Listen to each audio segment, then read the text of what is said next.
WhatsApp guys, welcome back once again. So दोस्तों, आज की कहानी जो एक्सप्लेन करने जा रहे हैं उसका नाम है वर्टिकल लिमिट। तो कहानी शुरू होती है ग्रेट कैन्यन की ऊंचाई और खतरनाक चट्टानों से, जहां हम 5 क्लाइंबर्स को देखते हैं जो चट्टान पे चढ़ने की कोशिश कर रहे हैं। इन्हीं में से हम पीटर और उसकी बहन एनी को भी और उनके फादर जॉन को भी देखते हैं। और यहाँ 2 और लोग भी मौजूद थे जो कि अभी बिगिनर थे, लेकिन जॉन क्लाइंबिंग में काफी माहिर है और अब वो इन लोगों को भी सिखा रहा है। पर ये काम देखने में जितना आसान था, करने में उतना ही ज्यादा मुश्किल। अब वो दोनों बिगिनर एक गलती कर देते हैं जिससे भुगतना सारे लोगों को पड़ता है। असल में उन्हीं में से एक लड़का अपनी सेफ्टी को काफी हल्के में ले लेता है, जिस वजह से उसका हुक निकल जाता है और वो तेजी से नीचे आने लगता है। उसकी रोप सभी से अटैच थी और इसी वजह से सभी लोग नीचे लटकने लगते हैं। अब सबसे ऊपर एनी होती है जिसने क्लाइंबिंग करना भी अभी शुरू किया, इसलिए उसका लगाया हुआ हुक ठीक से लग नहीं पाया, जो कि किसी भी समय टूट सकता है और 5 लोग मर सकते हैं। पर यहाँ जॉन अपने बच्चों के बारे में सोचता है, उसने तो अपनी जिंदगी जी ली, इसलिए वो पीटर से रस्सी काटने को कहता है, लेकिन वो मना कर देता है। वो अपने पिता को ऐसे मरने नहीं दे सकता, लेकिन वो उस पर चिल्लाने लगते हैं। दरअसल उसके फादर सबसे नीचे थे और उसके ऊपर पीटर था, और अगर वो रस्सी कट करता है तो एक आदमी का वेट कम हो जाएगा और वो बच जाएंगे। और एट द एंड पीटर को रस्सी काटनी पड़ती है और उन चारों की जान इससे बच जाती है, लेकिन इसमें उसके डैड मारे जाते हैं। अब इस हादसे से उन दोनों पर बहुत ही गहरा असर होता है, जिसके बाद वो दोनों अलग हो जाते हैं। उन्होंने कभी बात नहीं की और दोनों के प्रोफेशन भी अलग हो चुके हैं। जहाँ पीटर अब नेशनल जियोग्राफिक चैनल के लिए काम करने लग गया है, वहीं एनी अभी भी क्लाइंबिंग करती है और अब तो उसने अपना बहुत नाम भी बना लिया है। अब एक दिन जब पीटर K2 नाम के पहाड़ के पास होता है, जो कि पाकिस्तान और चाइना के बॉर्डर से जुड़ा हुआ है, तो ये दुनिया का दूसरा सबसे ऊंचा पहाड़ है। और यहाँ पीटर अपने एक प्रोजेक्ट के लिए आया हुआ था। उसी दौरान उसे पता चलता है कि एक टीम कुछ ही दिनों में K2 पहाड़ पर क्लाइंबिंग करने वाली है, जिसमें एनी भी शामिल है।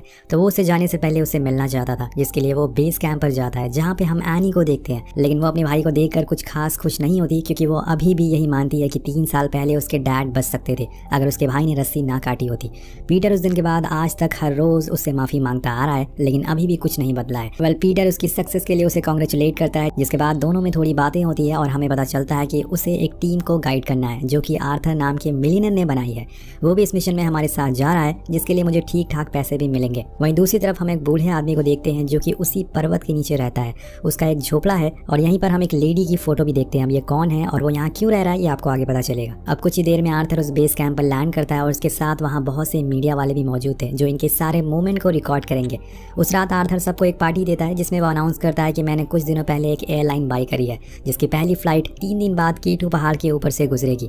तो मैं चाहता हूँ कि उससे पहले हम वहाँ तक पहुँच जाए, ताकि मैं उस फ्लाइट को सलामी दे सकूँ। अब ये बात सुन के सब लोग बहुत ही खुश होते हैं, पार्टी को एंजॉय करने लगते हैं। लेकिन इसी बीच हम यहाँ उसी इंसान को देखते हैं जो पहाड़ के नीचे रहता था। इसका नाम होता है विग, जो हर रात उस पहाड़ पे चढ़ता है और फिर अगली सुबह वापस आ जाता है, जिसकी वजह से इसे उस जगह का हर कोने के बारे में बहुत ही बारीकी से पता होता है। अब उस पार्टी में आकर आर्थर से सीधा सवाल करता है कि अगर ऊपर मौसम खराब हो गया तो तुम लोग क्या करोगे। तो आर्थर कॉन्फिडेंट में कहता है कि ऐसा पॉसिबल नहीं है, मेरी वेदर रिपोर्ट की टीम ने बताया कि आगे आने वाले 10 दिनों तक ऐसा कुछ भी नहीं होने वाला। तो वो कहता है कि अगर मान लो ऐसा हो गया तो तुम्हारी टीम में डिसीजन कौन लेगा। तो आर्थर उसे टॉम के बारे में बताता है, जो दरअसल एक क्लाइंबिंग चैंपियन है। उसने बहुत से अवार्ड भी जीते हैं, जो इनकी टीम को लीड करेगा। और बस 2 ही सवाल पूछकर वो वापस अपने कैंप में चला जाता है, जहाँ वो शेव करता है, जिसके बाद देर रात पहाड़ की तरफ वो एक बार फिर से निकल जाता है। और दूसरी तरफ पीटर एनी के पास आता है। वो जाने से पहले उसे डैड की बातें याद दिलाता है, पर एनी एक बार फिर से उसे वही सब बातें याद दिलाने लगती है कि उनकी मौत उसी की वजह से हुई है, जो वो सालों से भुलाने की कोशिश कर रहा है। लेकिन बात करते करते दोनों कुछ ही देर बाद इमोशनल हो जाते हैं, क्योंकि होते तो वो दोनों भाई बहन ही है। कहानी आगे बढ़ती है और आखिर वो दिन आ जाता है जब मिशन की शुरुआत होने वाली है। सभी लोग अपने चाहने वालों को अलविदा कहते हैं, पर पीटर अपनी बहन के लिए नहीं आता। वो दूर से ही एनी को देख रहा था और एनी भी उसे देखकर वहां से निकल जाती है। उसके जाने के बाद वो भी अपनी ट्रिप के लिए तैयार होने लगता है। वहीं ऊपर पहुंचे लोग K2 के उस जगह पे पहुंच गए थे, जहां से आगे का सफर उन्हें खुद करना होगा। पर लेकिन कुछ ही देर बाद टॉम को बेस से एक मैसेज आता है कि आने वाले 2 घंटों में तेज तूफान आने वाला है, इसलिए वो लोग नीचे आ जाए। लेकिन आर्थर ऐसा करने से मना कर देता है। तो टॉम उसे बहुत समझाता है। टॉम दोस्तों वही है जो कि उसे गाइड कर रहा है, लेकिन वो उसकी बात नहीं समझता। उसे ये करना ही होगा क्योंकि इसमें उसके बहुत ही पैसे लगे हैं। अब यहाँ एनी भी आर्थर की बातों से राजी थी, इसलिए वो लोग आगे बढ़ने लगते हैं। सीन कट होकर पहुंचता है पीटर पर, जो कि बस निकलने ही वाला था कि तब तक उसकी नजर सामने वाले विंड बोर्ड पर पड़ती है, जो काफी तेजी से घूम रहा था। वो दौड़ते हुए अंदर बेस में जाता है तो वहाँ का माहौल बहुत ही टेंस होता है। पीटर सीनियर से बात करने की कोशिश करता है और इसी चक्कर में उसकी लड़ाई भी हो जाती है। पर वहाँ मौजूद फ्रैंक नाम का आदमी उन्हें रोकता है और सारी बातें पीटर को बताता है कि वो लोग इस समय 26,000 फीट पर है और कुछ ही समय में स्टॉर्म उन्हें हिट करने वाला है। अब ये बात जानने के बाद पीटर फौरन अपनी बहन को रेडियो मैसेज करने की कोशिश करता है, पर रेडियो टॉम के पास था, तो वो फौरन उसे स्टॉर्म के बारे में बताता है और वो आर्थर को वार्निंग भी देता है कि हमें लौट जाना चाहिए। इस बारी पे उसकी बात नहीं मानता और कहता है कि मैं तुम्हें ज्यादा पे कर सकता हूँ, और आगे बढ़ने को कहता है। और जब ये खबर बाहर आती है तो वहाँ पे मौजूद सारे मीडिया वाले उस जगह पे कैमरा लगा के बैठ जाते हैं। तो और पीटर फौरन एक दूरबीन से K2 पहाड़ की तरफ देख देखता है तो उसे पता चल जाता है कि 5 लोग अभी जिंदा हैं, लेकिन उन्होंने वापस आने के बजाय आगे बढ़ने का फैसला किया है जो उनकी जान भी ले सकता है।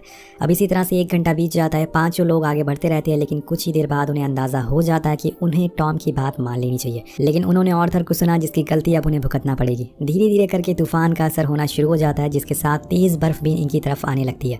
लेकिन इनके पास अभी भी वक्त है, ये पीछे जा सकते हैं। लेकिन दोस्तों, मरने वाले को कौन रोक सकता है। अब ये सभी उस रास्ते पे आगे बढ़ रहे थे, पर इनका सफर कुछ ज्यादा लंबा नहीं चलने वाला था, क्योंकि दूर एक एवलांच आ रहा था जो एनी को दिख जाता है। अब सभी लोग भागना शुरू करते हैं तेजी से आगे की तरफ, लेकिन कुछ ही देर में वो तूफान इनके इतने करीब आ जाता है कि इसमें उनके 2 साथी वहीं मारे जाते हैं और वहीं एनी और उसके साथ वाले लोग सीधा एक खाई में जाकर गिर जाते हैं और उनकी खाई के ऊपर एक बर्फ की चट्टान आकर रुक जाती है। अब ये अंदर ही फंस चुके थे और ना ही किसी को दिखाई दे सकते थे।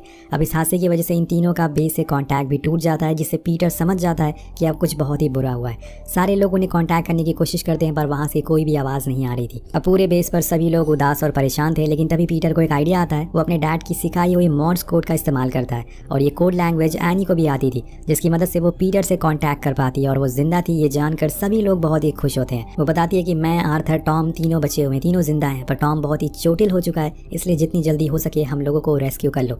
पर वो इस समय किस लोकेशन पे है इसका उन्हें कोई भी अंदाजा नहीं है। यहाँ एनी एक और बात बताती है कि हमारे पास सिर्फ 36 घंटे की सप्लाईज बची हुई है। तो पीटर सभी लोगों से कहता है कि हमें कैसे भी करके 36 घंटों के अंदर इन लोगों को बचाना है, वरना हम इन्हें खो देंगे।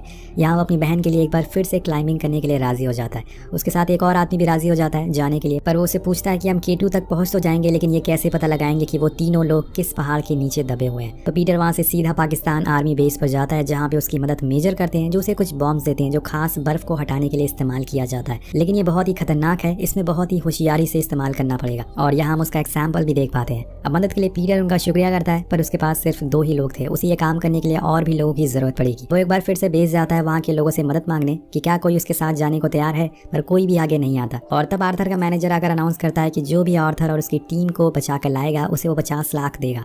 अब यहाँ पैसों की बात आ गई थी तो कुछ लोग सामने आ जाते हैं और जितनी लोगों की जरूरत थी वो पूरी हो जाती है। पर जाने से पहले पीटर की टीम एक आदमी उसे बताता है कि हेलीकॉप्टर बस 21,000 फीट तक ही जा पाएगा, जबकि वो लोग 26,000 पर अटके हुए हैं और कहाँ है ये भी हमें नहीं पता है। वहाँ पे जाने के लिए हमें तकरीबन 26 घंटे लगेंगे और इतना टाइम हमारे पास नहीं है। लेकिन मैं एक आदमी को जानता हूँ जो हमें जल्दी ऊपर तक पहुँचा सकता है। और अगले दिन वो लोग सीधा विक के पास पहुँच जाते हैं। उसे देखकर पीटर कहता है कि मेरे डैड ने बताया था कि आप उनके साथ एवरेस्ट पर चढ़ाई करे थे, लेकिन उनकी बातें सुनकर विक उनके साथ जाने से मना कर देता है। लेकिन जब पीटर बताता है कि हमें इस काम के लिए 50 लाख मिलने वाले हैं तो वो भी राजी हो जाता है। लेकिन यहाँ पर वो एक शर्त रखता है कि ऊपर जाने के बाद सब लोग उसके ऑर्डर फॉलो करेंगे। अब यहाँ वो बेस्ट क्लाइंबर था, इसलिए पीटर और उसके साथी उसकी बात मान जाते हैं और उसे लेकर निकल जाते हैं। पर वहाँ जाने पर मौसम और ज्यादा खराब हो चुका था, इस वजह से उनकी लैंडिंग में दिक्कत आ जाती है और एक साथी यहाँ पर उनकी जान गंवा देता है। वेल, नीचे हम गुफा में फंसे हुए उन तीनों लोगों को देखते हैं, जिसमें से टॉम की हालत अब बिगड़ती जा रही थी। ऊंचाई से गिरने की वजह से उसकी रीढ़ की हड्डी टूट चुकी थी और इतनी ठंड में वो सांस तक नहीं ले पा रहा था। उसकी तबीयत ठीक करने के लिए उसे एक इंजेक्शन लगाना पड़ेगा जो उसकी बॉडी में गर्मी पैदा कर सके,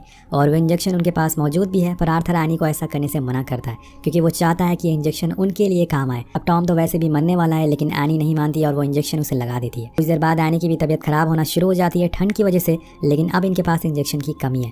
तो आर्थर टॉम से कहता है कि तुम वैसे ही मरने वाले हो, हम दोनों को साथ लेकर क्यों मरना चाहते हो, इसलिए वो उसे अपना इंजेक्शन लगाने को कहता है। लेकिन तभी एनी देखती है कि कुछ ही दूरी पर उनके 4 साथी का बैग पड़ा हुआ है। वो फौरन उसे लेकर आती है और उसमें वो इंजेक्शन भी मौजूद थे, जिसे वो लगा लेती है। वहीं दूसरी तरफ विक ने 3 लोगों की टीम बनाई थी जो अलग अलग दिशा में चल रहे थे, पर उसी दौरान कायरिल नाम का टीममेट एक हादसे का शिकार हो जाता है, जिसकी वजह से वो फिसलता हुआ पहाड़ से लटक जाता है और उसके पास वो बॉम्ब भी मौजूद था मेजर ने दिया था। अब मॉर्निंग जो कि उसकी टीममेट होती है उसे बचाने के चक्कर में वो भी लटक जाती है और तभी वो बॉम्ब गिर जाता है, जिससे इतनी तेज धमाका होता है कि यहाँ एनी की गुफा में एक बर्फ गिरना शुरू हो जाती है और वहाँ एक हल्का सा होल बन जाता है। लेकिन इस हादसे में कायरिल की मौत हो जाती है। अब जब ये बात उसके भाई को पता चलती है तो वो पूरी तरह से टूट जाता है। उसका साथी उसे वापस नीचे जाने को कहता है, लेकिन वो आगे चलने को तैयार था। वहीं दूसरी तरफ मोनिका जैसे तैसे करके पीटर के पास अकेले पहुंच जाती है, पर जब वो उसका हाथ देखता है तो उसकी एक उंगली टूट चुकी थी, जिसे वो सीधा कर देता है। सीन शिफ्ट होकर पहुंचता है पाकिस्तान आर्मी बेस की तरफ, जहाँ पे ये बॉम्ब रखे हुए थे, जिसमें लगातार धूप पड़ती जा रही थी, जिसकी वजह से वो गर्म होने लगते हैं और एक तेज धमाका होता है। अब इस बात की खबर वो फौरन K2 पे गए लोगों को बताते हैं कि कैसे भी करके उस बॉम्ब को धूप पड़ने से रोकना है, उसे गर्मी से दूर रखना है, वरना वो ब्लास्ट हो जाएगा। लेकिन इनमें से 2 लोग को यह बात पता चलने में देर हो जाती है। वो भागकर उस बैग को बर्फ के नीचे ढक देते हैं और राहत की सांस लेते हैं कि उनकी जान बच गई। लेकिन तभी वो लिक्विड बाहर आ जाता है और धमाका होता है और उन दोनों की चीथड़े उड़ जाते हैं। लेकिन दोस्तों, इस धमाके की वजह से जहाँ मोनिका मौजूद थी वहाँ की बर्फ खिसकती जा रही थी, जिसके अंदर एक लाश निकलती है जो कि असल में विक की वाइफ की थी, जो K2 पर एक ग्रुप लेकर आई थी थी, लेकिन तूफान की वजह से यहीं फंस गई और फिर कभी किसी को नहीं मिली। और तभी से लेकर आज तक विग हर रोज यहाँ ऊपर आता है अपनी वाइफ की लाश को ढूंढने के लिए। वेल इसी दौरान पीटर एक इंजेक्शन का डब्बा लेकर आता है जो उसे वहीं थोड़ी दूर से मिला था, और तब जाकर हमें यहाँ बैक स्टोरी पता चलती है कि असल में उसकी वाइफ जिस ग्रुप को लेकर यहाँ आई थी उसमें आर्थर भी मौजूद था। विग बताता है कि मेरी वाइफ को इडीना नाम की बीमारी हो गई थी ठंड की वजह से, जो कि इस समय एनी और टॉम को भी हुई है, पर इंजेक्शन को लगाने के बाद वो ठीक हो जाते हैं और वो सही से सांस ले सकते हैं।